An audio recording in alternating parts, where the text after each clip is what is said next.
दीपस्तंभ भाषण कला अकॅडमीचे 54वे सत्र.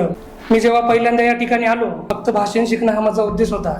पण इथं आल्यानंतर बघितलं, जेव्हा मी सरांकडे बघितलं, या ठिकाणी भाषण तर 100% शिकवलं जातं, त्यात काही हे नाही. पण त्याच्या व्यतिरिक्त माणसाने किंवा आपण सर्वांनी समाजामध्ये कसं वागलं पाहिजे, निर्वसनी कसं राहिलं पाहिजे, दुसऱ्याला आपलं समजून घेऊन कसं वागलं पाहिजे आणि या समाजामध्ये आपल्या घरामध्ये किंवा आपल्या परिसरामध्ये कसं वातावरण शांततामय ठेवलं पाहिजे, ही गोष्ट मी या ठिकाणी नक्की शिकलेलो आहे. 1000 पुस्तक वाचण्यापेक्षा तुम्ही 10 मिनिटं एक अशा माणसासोबत घालवा जो तुम्हाला ज्ञानाचे किंवा जीवनाची गोष्टी देत असतो. त्यामधलेच आपले एक सर आहेत. जेव्हा सरांकडे मी बघतो म्हणजे सरांची एनर्जी आणि दुसरी गोष्ट म्हणजे जेवण. सरांची एनर्जी का बघा तुम्ही, आपला क्लास सुरू होतो सकाळी 11 वाजता, त्यानंतर संध्याकाळी 5-6 वाजेपर्यंत. आता मला माहिती आहे मी 12 तास ड्युटी गेल्यानंतर काय अवस्था होतो, परत सरांनी 6-7 तास लेक्चर देऊन एकदाही असं त्यांना कधी वाटलं, म्हणजे आपण जेव्हा त्यांच्याकडे बघतो असं एकदाही वाटत नाही त्यांच्या चेहऱ्यावर आळस आला, कंटाळा आलाय. मी त्यामुळे मी एक नोटमध्ये म्हणजे माझ्या नोटबुकमध्ये लिहूनच ठेवलेले आहे की सरांकडून आज 100% मी आयुष्यभर न विसरणारी गोष्ट म्हणजे सर तुमची एनर्जी, जी मी कधीच विसरू शकत नाही आणि ती मी स्वतः आत्मसात करून दुसऱ्याला पण देण्याचा प्रयत्न करत राहील. दीपस्तंभ भाषण कलामध्ये रवींद्रजी पवार सर मी चांगले मार्गदर्शन केले, याच्याबद्दल त्यांचे धन्यवाद व्यक्त करतो. खूप चांगलं मार्गदर्शन केलं, प्रबोधन केलं. थँक्यू. दीपस्तंभ कला अकॅडमी पुणे मुलांच्या व्यक्तिमत्वासाठी खूप चांगली आहे. त्यामुळे मुलांचे व्यक्तिमत्व सुधारते आणि समाजात ज्ञान प्रबोधनाचे काम खूप चांगले प्रकारे केले जाते. सरांचे ब्रीद वाक्य खूप छान आहे. प्रभावी बोला आणि मन जिंका.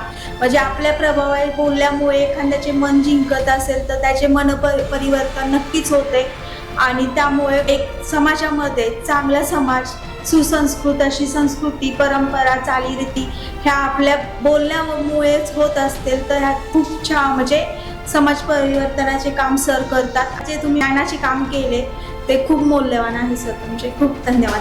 दीपस्तंभ कला अकॅडमी भाषण व सूत्रसंचलन, मला ही जी देणगी मिळाली आहे ती अनमोल आहे.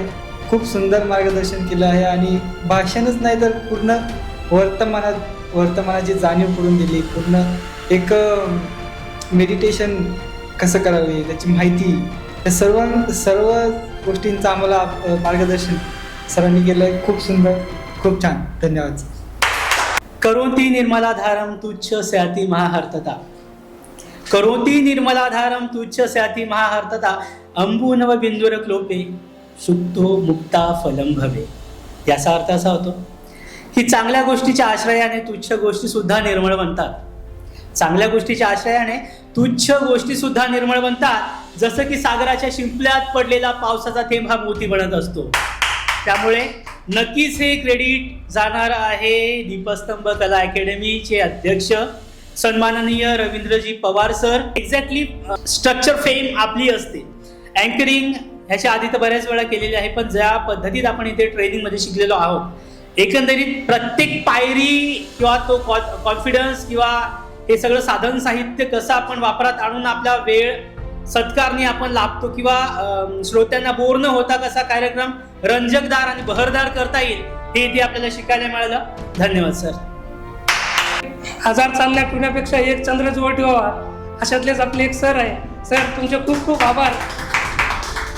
मला पहिल्या दिवशी माईक पकडता सुद्धा येत नव्हतं, पण आता एवढे मी बोलू शकतो.